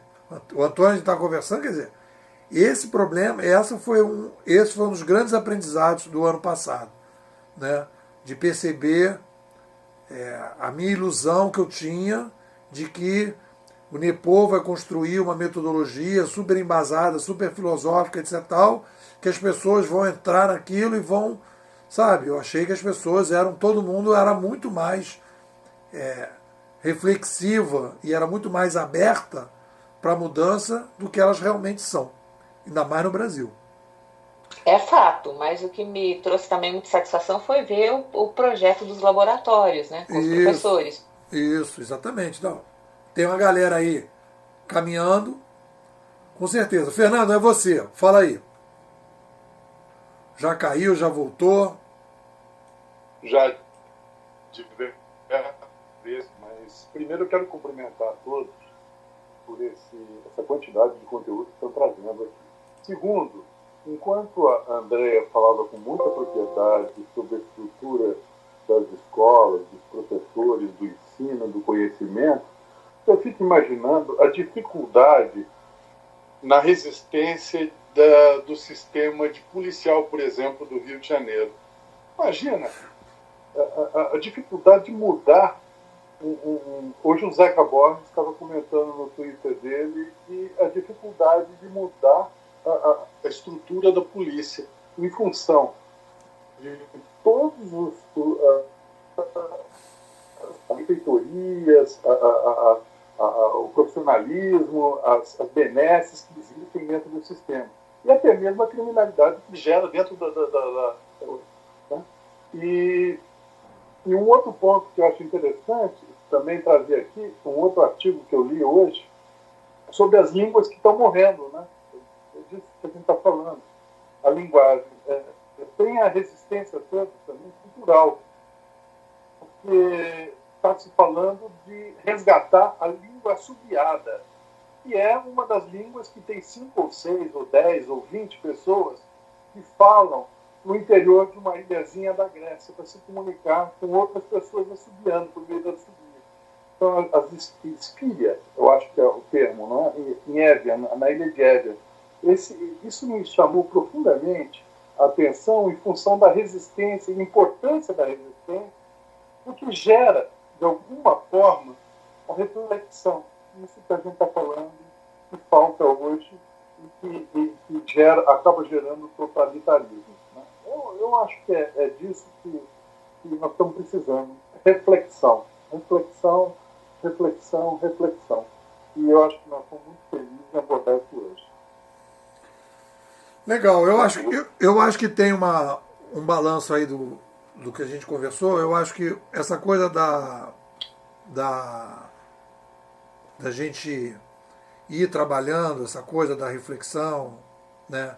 Da gente ir pensando sobre as coisas e analisando, eu acho que a gente vai caminhando na direção assim de compreender a dimensão da mudança, e conforme a gente vai caminhando, cada vez a gente vai ganhando determinado... eu acho que a gente tem trocado muito isso aqui, né? A gente vai ganhando mais diapasão, a gente vai conseguindo enxergar a coisa com mais coisas, e as coisas vão meio que acontecendo, né? A gente vai falando coisas e a gente vai visualizando com facilidade, percebendo.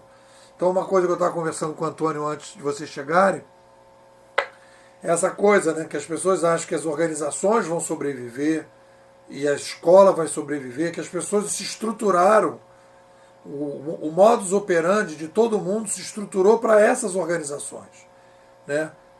Essa é uma grande sacada que eu tive aí grande sacada para o meu processo no ano passado, de perceber que a linguagem, introduzimos uma nova linguagem na sociedade, que permite que você tome decisões, que é a base do Uber, que é a base do Airbnb e tudo. Então é essa nova linguagem que permite a gente escapar do modelo tradicional atual.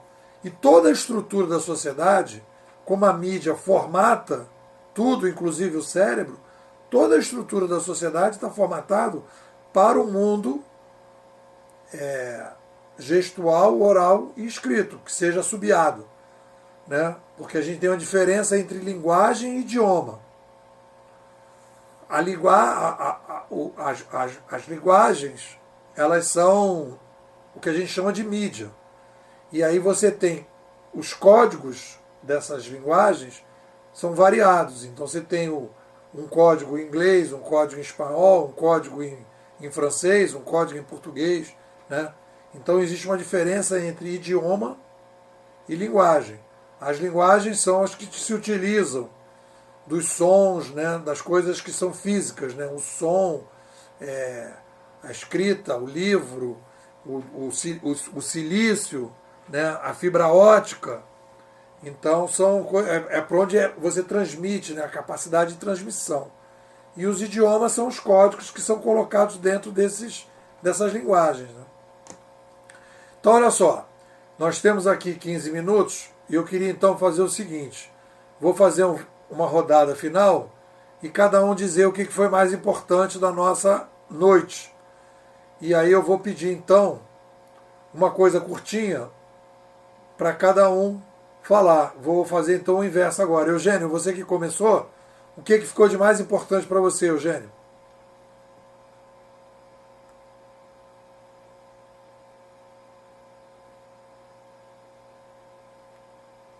Eugênio? Até eu dar corda aqui, o negócio pegar no tranco.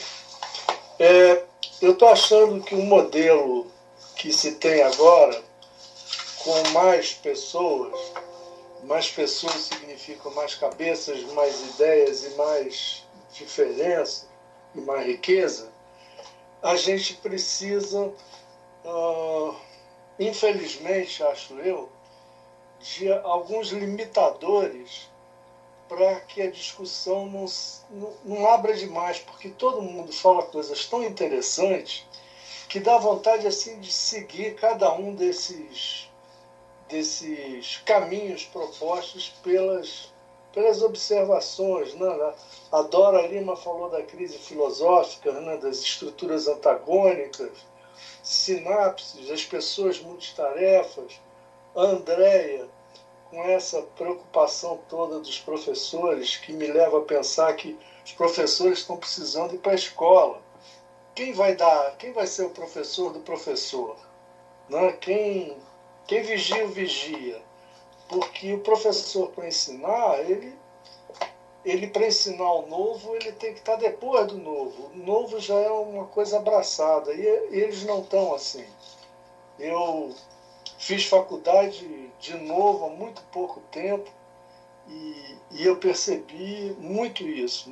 Por mais que os professores sejam doutores, eles não sabem usar as ferramentas do dia a dia, como, por exemplo, usar um corretor do Word ou trabalhar numa pequena planilha que só soma as coisas. Ou seja, a gente tem um ferramental enorme que permite que a gente, como observou a Lili, fale com pessoas que estão do outro lado do mundo e não fale com quem está aqui do lado. Eu acho que aí a gente está fazendo uma escolha pelo que a gente tem interesse e afinidade e fazendo uma escolha de não se comunicar com quem, não é com quem está perto, mas com quem não nos interessa. Eventualmente a gente nem sabe que a pessoa que está ali do lado pode ser interessante ou não. O que eu estou querendo dizer é que nesse nosso encontro, que ficou muito rico, muito mais rico de 4 encontros para cá, a gente vai precisar tecer alguma metodologia para que a gente tenha um parâmetro de atuação. O que a gente pode trazer e o que a gente acha que é o que é interessante, o que a gente pode perguntar. Porque eu acho que as perguntas é o que pode sempre nos levar para novos caminhos. As perguntas nos induzem à reflexão. Nepô falou sobre linguagem e mídia.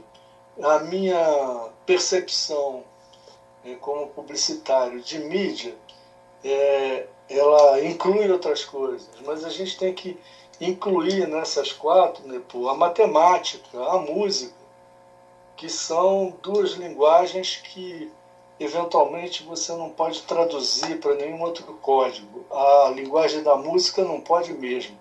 Ela é só aquelas formiguinhas em cima das 5 linhas da pauta e não dá para traduzir aquilo para inglês, para alemão ou para javanês. ela é ela. Hudson falou da medo, endosso, reputação, e o Antônio dos carros sustentáveis, do Tesla, do Cauê Moura.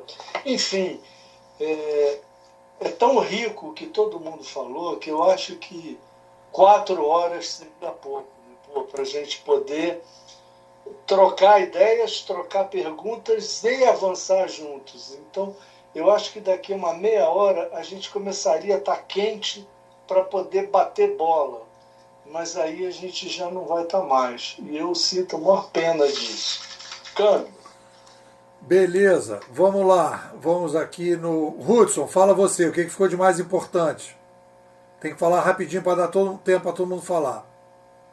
O mais importante para mim foi o paradoxo de quanto mais tecnologia as pessoas estão mais utilizando, mais inovado, mais humanizando as relações aparentemente ficam.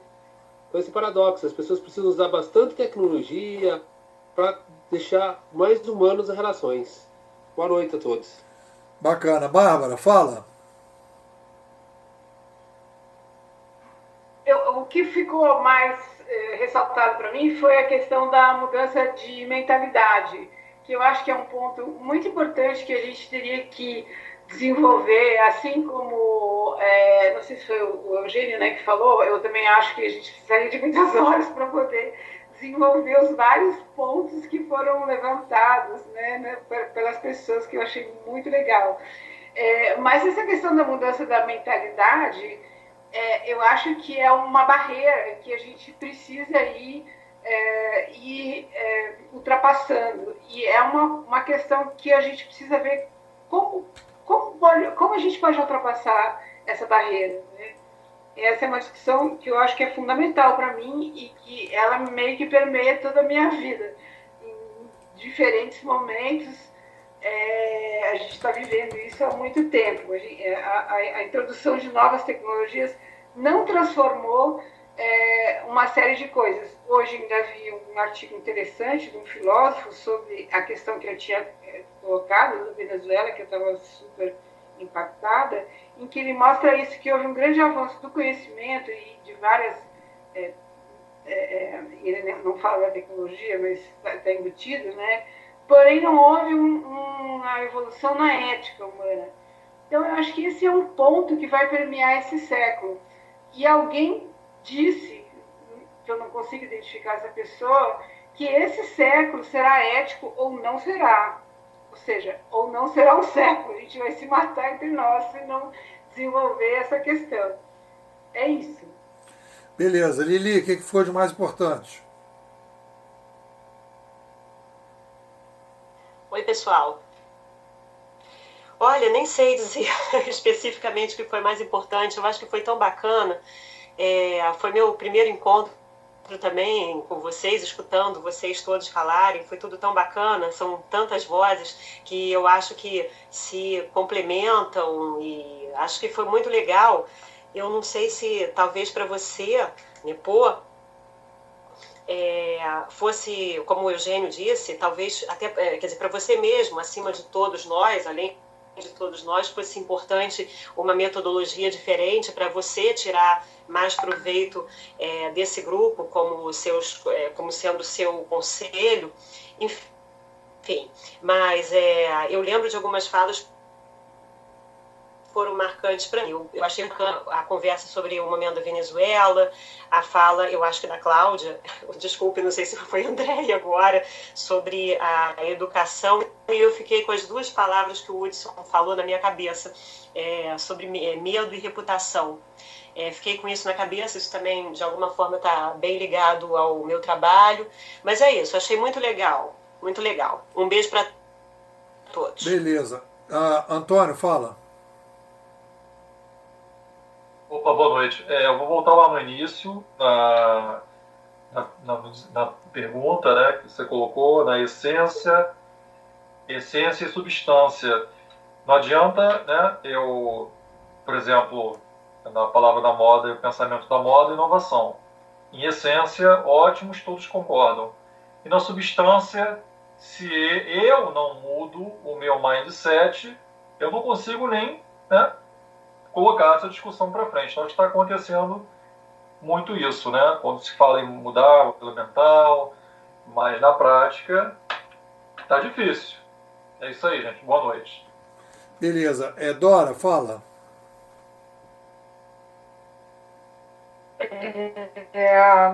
Bom, é tão difícil dizer o que é o mais importante, né? Talvez o que tenha me tocado mais, mas talvez seja realmente essa questão da mudança da mentalidade, que eu acho que, no fundo, a gente já mudou e é um conflito interno entre dois planetas, dois mundos, né, que coexistem. E nós estamos num momento de passagem e que são tempos de revoluções diárias e constantes, e é assim que vai ser. E isso é que eu fico me perguntando se essa apatia, se essa incapacidade de reflexão que a gente identifica, que essas estruturas de pensamento dogmatizadas não sejam, de uma certa forma eu tenho a impressão, assim, depois de ouvir tantas pessoas, de tantos assuntos, dessas revoluções estarem acontecendo em tantas áreas, em todas as áreas, se isso é apenas um momento de acomodação, quer dizer, não é que nós estamos completamente incapazes de refletir ou presos a uma estrutura. Eu acho que é apenas o primeiro contato com esse novo tipo de pensamento, que eles coexistem dentro das pessoas. Isso é um momento muito delicado e difícil. Para mim, isso foi o que ficou mais importante. Carla, fala você. Bem, eu acho que o Eugênio, ele fez realmente uma síntese perfeita de tudo que foi dito, né? Então, eu só quero agradecer ao grupo e eu acho assim que tudo o que foi dito aqui fica para reflexão da semana, tá? Muito obrigada a vocês. Beleza. Andréa, o que ficou de mais importante? Eu chamaria atenção aqui para a questão da descentralização, né, fundamental, do compartilhamento, da participação. Eu acho que são palavras, são frases, são desejos de quem quer ver a mudança acontecer, né? Então, descentralização, compartilhamento e participação, né? Protagonismo. É uma coisa meio assim, coletiva, né? Um desejo que isso aconteça de forma mais ampla. Beleza. É isso aí, gente. Beijos, boa noite para todos. Fernando, fecha aí. Bom, para mim o mais importante, a gente volta ao tema, né, é a necessidade de mudança. E para que isso ocorra, eu acho que a reflexão se torna fundamental. Foi isso que eu tirei de tudo isso que a gente conversou.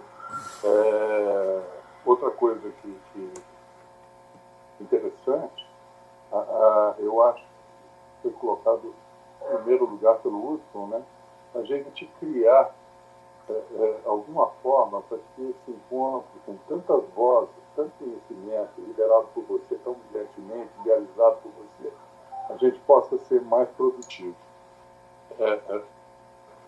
Ou pelo menos ser mais direcionado, enfim, escolher um tema, enfim, minha sugestão. Um abração a todos, obrigado pela oportunidade, vamos em frente. Beleza, para mim, eu acho que essa discussão toda é legal, porque a gente vai falando, vai ouvindo e vai pensando coisas e tal, e sempre reverbera, sempre acaba escrevendo e pensando coisas e tudo. E acho que realmente, assim, o grande esforço, né, eu acho assim, o grande trabalho que a gente tem agora pela frente, como pessoas que estão entendendo um pouco melhor o que está acontecendo, quais são as macro tendências e tal, é justamente isso, é o trabalho da mentalidade, mudança de mentalidade, e é exatamente por causa disso que eu criei, né, a ideia agora da empresa, né, Nepomuceno Estratégia Digital, e a base é capacitação, palestra e consultoria. que todo o meu foco hoje é exatamente esse, é mudar a mentalidade. Eu estava pensando em implantar consultoria para ajudar as empresas a criar esses laboratórios, mas eu acho que o momento agora é ainda de mudar o mindset das pessoas e, se possível, as pessoas mais adiante poderem terem experiências e projetos nessa área. Eu vou marcar o próximo papo, vou pensar nessas ideias de metodologia e a gente vai ver. Gente, boa noite, um beijo para todo mundo.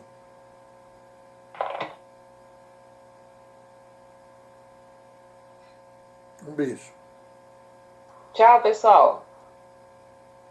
Boa noite a todo mundo. Até a próxima.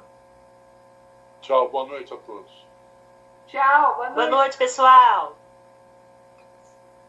Tchau, Aqui gente. leva- Boa noite. Leva um Tchau, boa tempo noite pra você todo mundo também. entrar. Um beijo, boa noite. Valeu. Ok.